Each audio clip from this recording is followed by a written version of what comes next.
ஹிந்தியில் ஒருத்தவங்க பேர் எப்படி கேட்குறதுங்கிறத பார்ப்போம்.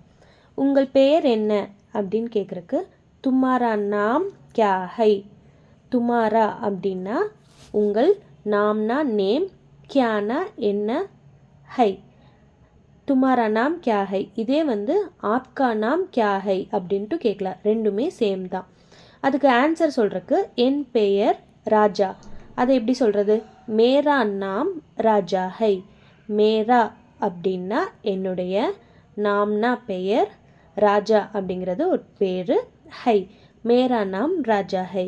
இது ஒரு பாய் சொல்கிறது. இதே ஒரு கேர்ள் சொல்கிறப்ப மேரா நாம் ராணி ஹை. ராணி அப்படிங்கிறது கேர்ள் நேமு. ஸோ மேராங்கிறது கேர்ளுக்கும் பாய்க்கும் சேமே தான் வரணும். மேரி அப்படிங்கிறது போட்டால் தப்பு. ஸோ மேரா நாம் ராணி ஹை, இதுதான் கரெக்டு. ஸோ ஆப்கா நாம் கியா ஹை, மேரா நாம் ராணி ஹை.